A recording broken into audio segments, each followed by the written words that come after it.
let's start off the show with a little bit of play and tell. If you want to engage in the conversation, be sure to comment down below with what you've been playing. And if you're listening to this snippet, you can listen to the whole show on youtube.com/Koppai Gaming, as well as iTunes, SoundCloud, and more by searching for Koppai Podcast. And if you're listening to those audio forms and you want to know what you've been playing, be sure to tweet at us at Koppai Gaming. Zach? Yes. Writing down the time for the play and tell start. Sorry. Oh, okay. Yes. Busted. What have you been playing? Well, I have been mostly playing, and I think that you may have as well mostly be playing Fallout, because the new DLC just came out. Nuka World, Far Harbor has been out for a bit, and all the other DLCs. I just finally got the season pass. I actually haven't really, I've experienced a couple little minor things of DLC, but for the most part, still just kind of experiencing like what's actually just a main part of the game, and getting back into it after a little bit of an absence and moving supplies. I've moved everything from Diamond City to Sanctuary, and was able to do a whole bunch of because for some reason, for a long time I'd gone to Diamond City and just stored all my junk in my warehouse in there, and then so it just piled in there with a ton of stuff. And thankfully with this new vertibird thing that I got unlocked, where you just throw a grenade. Oh yeah. That I was able to just load up on all my stuff and head over to Sanctuary and built a whole bunch of stuff. Did a lot I need to get more vertibird grenades. I'm all out. My mission right now is I'm running because at Sanctuary on that trip was my last one, and so my journey has been. Because I'm in the opposite way. I need to take junk from Sanctuary Hills and Red Rocket and move it down to Home Plate. I think it's so stupid that you can't have a trade route or I didn't trade route established. You could maybe do something like that, but for the most part, what I found with Diamond City, the Home Plate, is once you have basically what you want kind of set up there, there's not a ton you can do. You can't do gardening there. You can't set up a water fountain or any sort of resources like that. So you're if you're playing in survival mode especially, that's kind of critical, because you having a water fountain in Sanctuary in my house is super beneficial, because or even those water pumps around are really awesome. Yeah.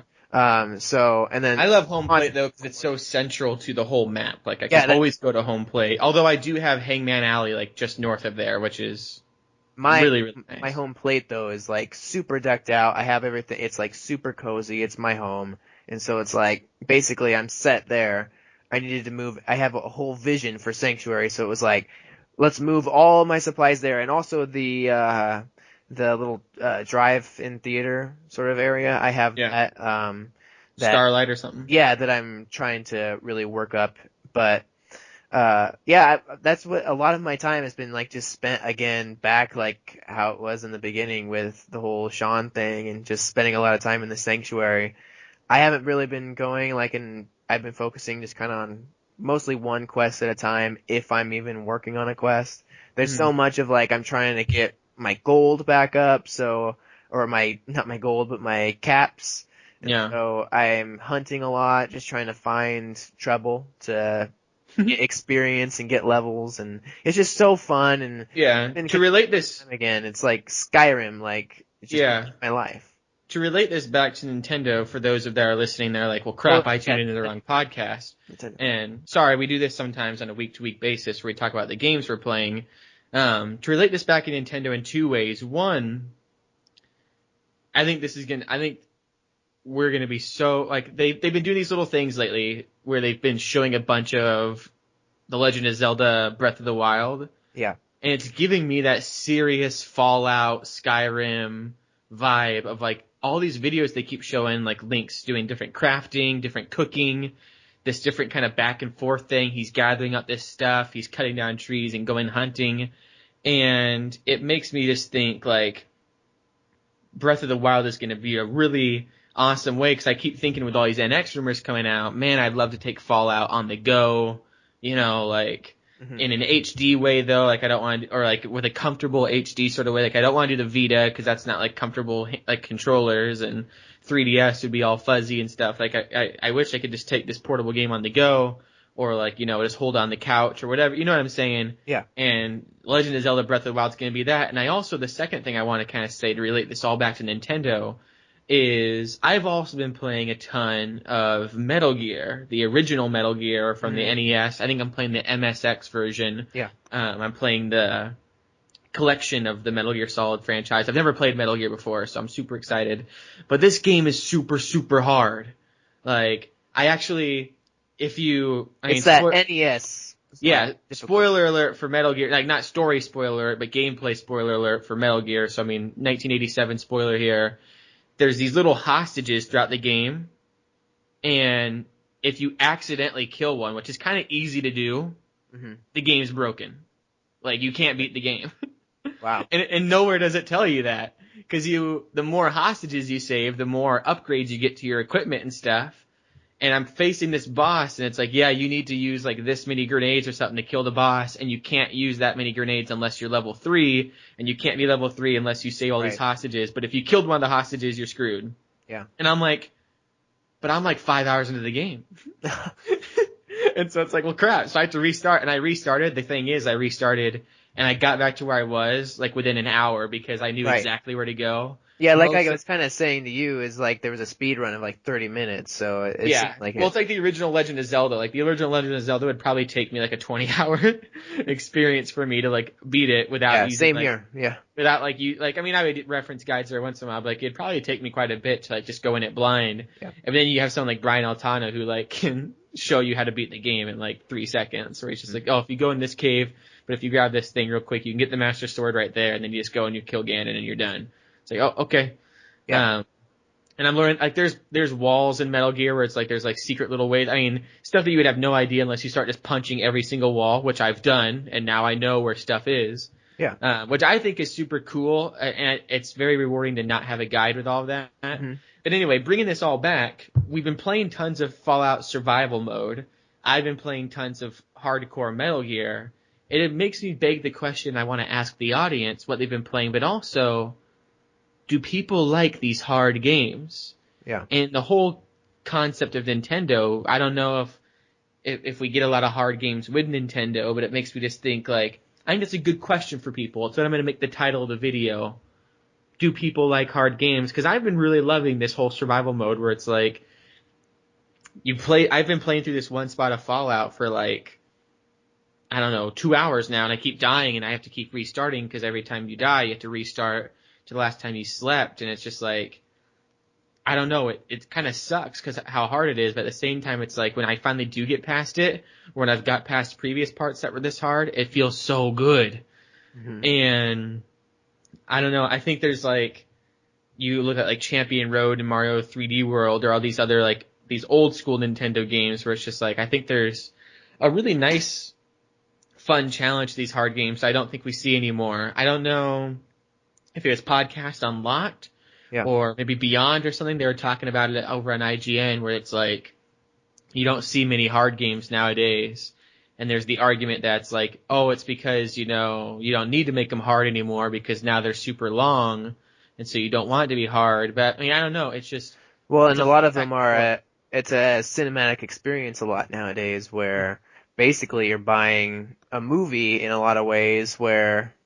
what do they say? Like QuickTime events. A lot of games are just made up of basically running to the next. And like kind of Sonic Adventure 2 is kind of a game that was like that, kind of maybe in sort of the start of that era of games that just kind of running and it's just trying to sort of make a movie and show you a story. And I think that Last of Us is one of those games that was like that perfect balance between going to really dramatic, like a lot of production put into the cutscenes, and like that's how Uncharted is. Naughty Dog are really great at doing that sort of thing. Or even Zelda, for example, like you're kind of going to the next like, moment, the next musical piece, the next whatever it is of the Zelda story. But then there's like a puzzle, to get to that. So instead of a quick time event, it's like a puzzle sort of thing. It's like that pacing back and forth. I mean, I don't know. I think that um, I look at a game like, oh, what was I gonna say? The Last of Us again. You mentioned The Last of Us, and like the grounded mode. Like that was always so cool when you got to a new cutscene because it was like, man, I had to work hard for this Yeah, progression of the definitely. story. Yeah, that was And super so, rewarding. That's what I felt. It made me think too of No Man's Sky and how in the very beginning, and I don't know if maybe you thought this was a little bit annoying, but I really liked how it was like, your ship's busted and you gotta go and repair this and then you gotta yeah, get the supplies for this and, your suits, your life support's getting low, so you have to sustain that, but it seemed like unfortunately, after a bit in No Man's Sky, it kind of lost that, like where it wasn't much of a survival thing. Like it was pretty easy to survive yeah, within a pretty quick like time frame, where it doesn't feel like now that I'm in any risk, like going to again a space battle or when I'm on a toxic planet. I got all these grenades. I can go underground. It's like I really wish that I think that it would have had a huge benefit if it would have had more of that like super survival element to it. Even like, yeah. We've been playing tons of No Man's Sky for those listening. We loved the game.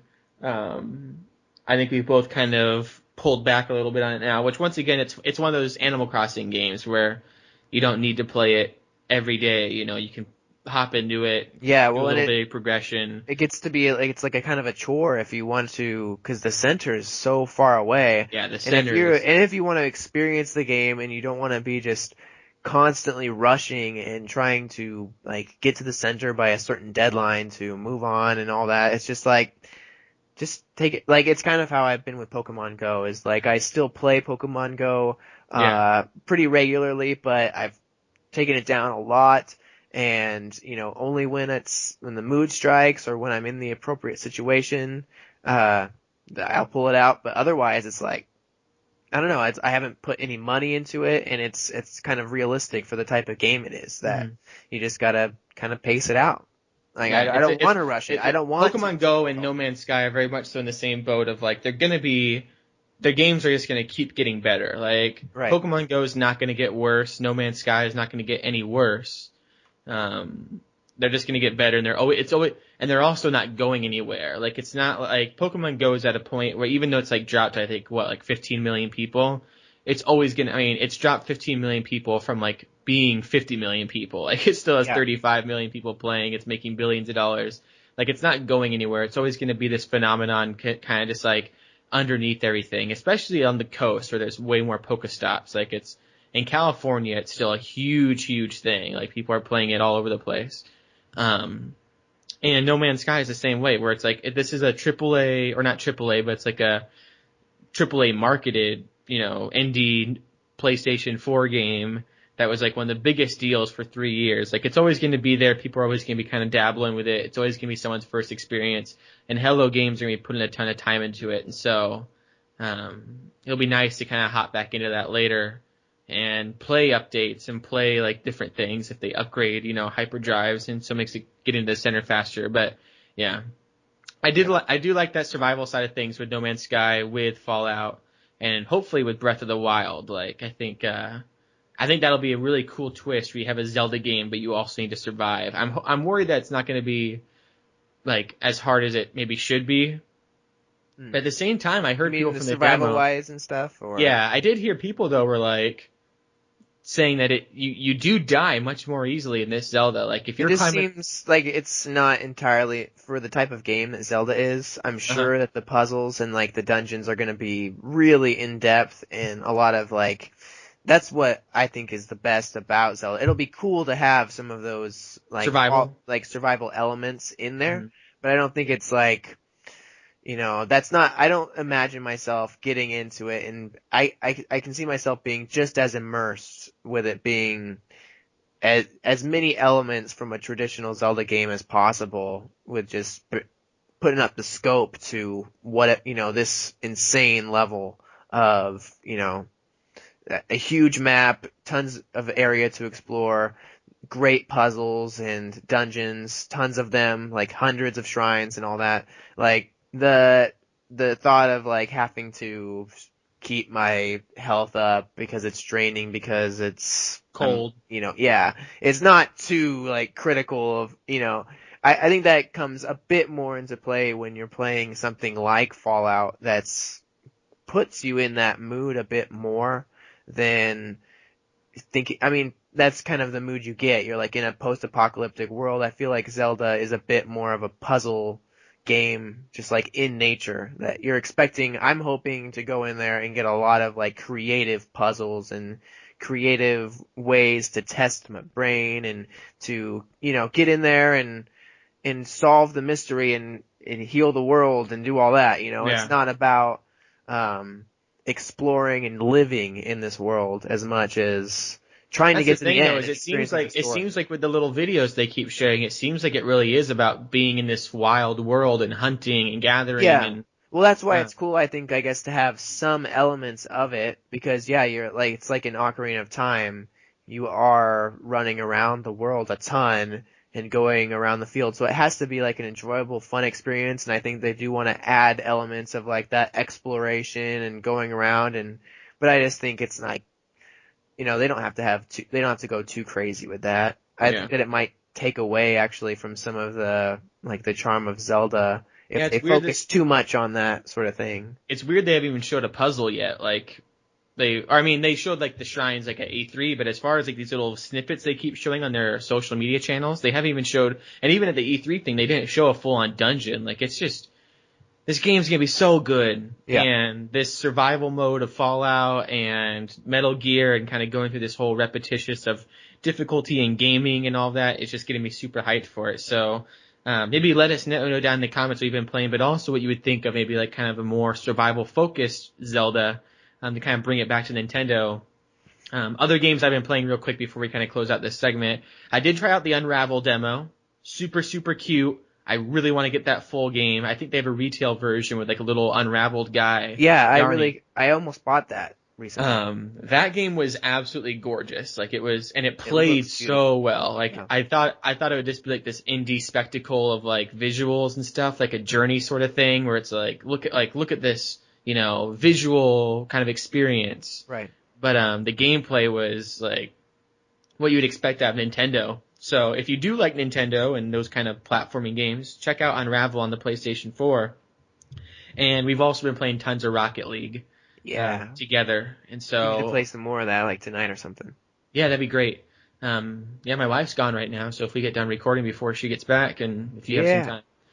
time. Tonight, actually, she wants to do a little date. She loved the announcement of Super Mario Maker on the 3DS, and so she really wants to play my Super Mario Maker levels.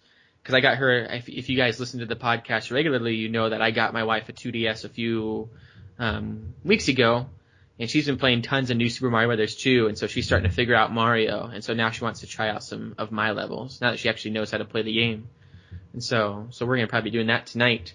That sounds fun. Yeah, yeah. I'm planning on watching a movie with Kayla tonight, so yeah. Kayla and I watched Big last night with Tom She had Hanks. never seen Big? She had never seen Big, and she was in the mood for like a happy comedy, because we've been watching like Mad Men, Interstellar, like some pretty heavy shows and movies. So she wants something super lighthearted this weekend. Yeah. And I was like, you would love Big. Like, I know you would. And she's like, I don't know, because like the cover of it's like Tom Hanks's face, like right up to the camera. So Yeah. it's like, looks like a pretty crappy movie. I'm like, it's a classic. Like, you gotta watch Big. And by the time they got to the piano scene, she was like, this is a magical movie. Like, this is so perfect. Like, It really is. It's Yeah. a beautiful movie, and now it's like, it's cool not only for just how great of a movie it is, but just as it's kind of like Stranger Things, where you're looking back on a period of like the 80s and yeah. just sort his of little, that. his little friend, like with his leather jacket and stuff. And, Yeah. And even like it how was just a I love, different world, a different it period was of time. interesting. He like comes up with the idea basically for Telltale Games. Cause he's like, Oh yeah, what well, if, what if you had a it's- comic book that you could choose like your own adventure? And I'm like, it's an electronic comic. It's freaking Telltale Games. Yeah. Like, they end up doing that. So, yeah. that's crazy. Well, and it's also kind of just an evolution of the text adventure sort of Yeah. things. Yeah, so it seemed, I guess, it's kind of logical progression, but I wonder if that was like that'd be interesting to research if what the evolution of that was up to Telltale, and if Big had any influence of that, or was it already an Yeah. idea beforehand, you know? Yeah, crazy.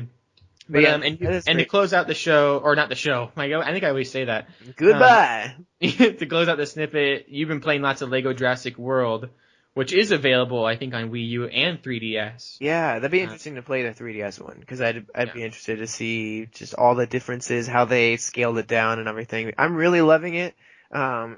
I love just the way that they do these Lego games, because the only really other Lego game I've played is Lego Force Awakens, and I'm really loving that one too. But it's kind of cool that you can just pop in sort of whenever, if you're really familiar with the story and in the movie or whatever it's kind of satirizing, then it's easy to just put it down, play, like come back whenever you want, and it's silly, it's lighthearted, it's fun. It really hits my OCD with the whole busting everything up and collecting all the little bits that come out.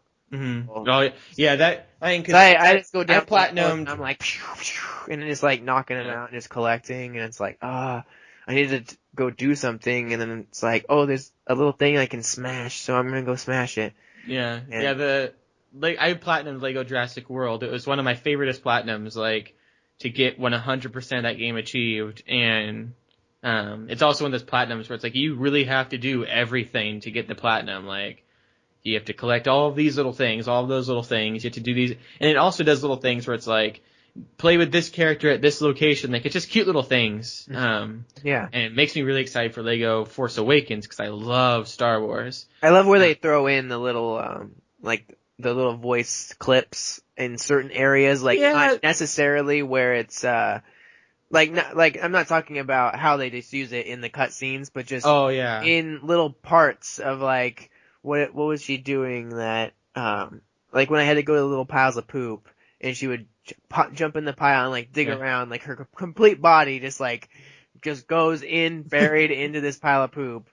And then she comes out and she was something like lilac and gooseberries or something like that. And, the guy, like, they're having this little conversation. Or when she jumps and she makes like the noise like like she's like putting all of her energy into it, like when she's running from the raptors in the movie. Yeah. Like they just use that same sound clip for just like the smallest jump. Like the Lego people, like even with Lego Dimensions, which I really do want to get Lego Dimensions, like they completely rock it. Like as far as like fan service and all of that. Like I want the Back to the Future pack with Lego Dimensions because I love Back to the Future too. And That'd be so fun. Yeah, I just want to play all of these Lego games. They seem really Mhm. great. But they seem like they're getting better and better, except maybe the Avengers one seemed like one that was.